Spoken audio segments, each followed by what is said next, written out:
Hello friends, Radhe Radhe. Kartik माह में, कार्तिक पूर्णिमा में गंगा में दीपदान करना बहुत शुभ माना जाता है।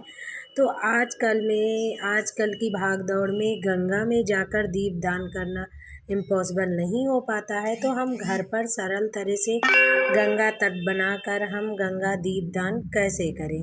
तो चलिए देखते हैं हमें घर पर ही सरल तरह से गंगा तट बनाकर हम पूजन कैसे करें। तो सबसे पहले आप इस तरह की बड़ी थाली या जो भी आपके पास हो आप वो ले लीजिए। नीचे आप जहाँ पर गंगा मैया विराजमान करेंगी नीचे आप स्वास्तिक बना लीजिए।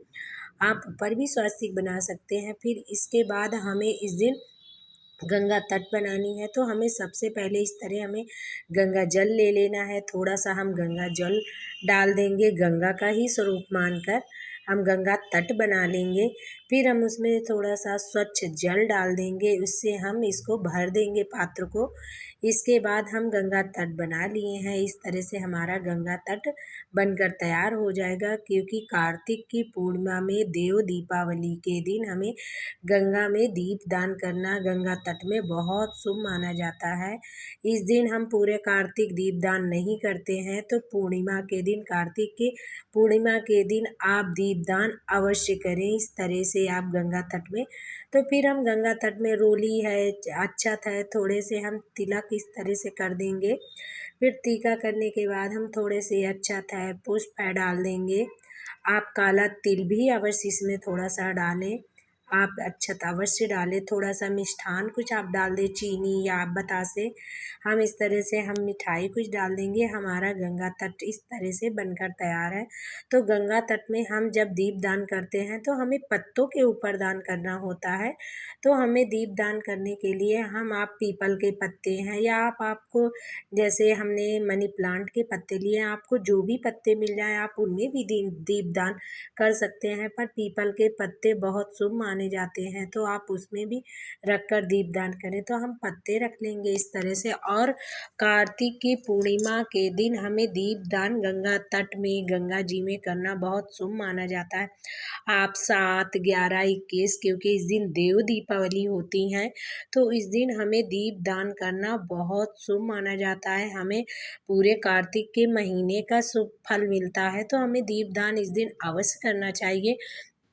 फिर हमने जो दीपक बनाए हैं हम उनका पूजन कर लेंगे। जब हम कोई भी चीज़ दान करते हैं तो उनको हमें पूजा अवश्य करनी होती है। हम टीका लगा देंगे, थोड़े से अक्षत डाल देंगे, उसमें कुछ मीठा भी डाल देंगे। दीपदान आप दीपक घी का भी बना सकते हैं या तिल के तेल का या सरसों के तेल का भी आप दीपदान के लिए दीपक बना सकते हैं इस तरह से।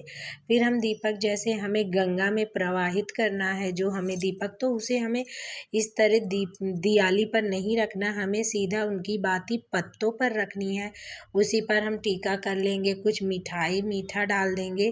क्योंकि हम दीपदान कर रहे हैं कार्तिक की पूर्णिमा के दिन, देव दीपावली के दिन, तो बहुत शुभ होता है हमें दीपदान करना। और जब हम दीपदान करेंगे ना तो इस तरह से हम पत्ते को जब हम दान करके हम थोड़ा सा हाथ से इस तरह चला देंगे आगे को दीपदान करने के बाद। और फिर हम जब गंगा मैया में इस तरह से हम हाथ चलाकर हम दान कर देंगे दीपदान, क्योंकि दीपदान करना बहुत शुभ होता है। फिर इसके साथ ही में हम गंगा मैया से हम हाथ जोड़कर प्रार्थना कर लेंगे कि हम, हे गंगा मैया, हम आपको जो भी दीपदान हम कर रहे हैं आप इनको स्वीकार करें। फिर हमने जो पात्र में हमने जिसमें गंगा जल रखा था उसमें हम पूजन कर लेंगे, मिठाई फूल टीका कर देंगे। आप फल का भोग लगा सकते हैं, ऋतु फल जैसे सिंघाड़ा है, आंवला है, नहीं तो आपके पास जो भी फल हो आप उसका भोग लगा दें। फिर हमें कुछ श्रृंगार की चीज़ें गंगा मैया को चढ़ानी होती है, तो हम गंगा मैया को चढ़ा देंगे। और हम कहते हैं गंगा जी में जौ अवश्य ही बोए जाते हैं। जो भी हम शुभ काम करते हैं तो बोना बहुत शुभ माना जाता है। कहा जाता है ना, हमने गंगा जी में जौ बोया होगा उसी का हमें फल मिलता है, तो जौ हमें अवश्य बोना है। फिर इसके साथ ही में हम गंगा जी के तट के किनारे हम कथा कर लेंगे। कथा करने के बाद आप पूर्णिमा का व्रत रहे हैं तो आप कथा अवश्य करें। फिर इसके साथ ही आरती में हम गंगा मैया की आरती कर देंगे। आप यथासंभव आपके पास दक्षिणा हो तो दक्षिणा चढ़ा दीजिए। इस तरह से हमारी गंगा मैया में दीपदान की पूजा संपन्न हो जाएगी। और आप जैसे कार्तिक पूर्णिमा के दिन ये गंगा तट अवश्य ही पूजा करें, दीपदान करें, क्योंकि हम पूरे कार्तिक स्नान दान दीपदान नहीं कर पाते हैं तो उसका फल हमें पूर्णिमा के दिन अवश्य मिलेगा।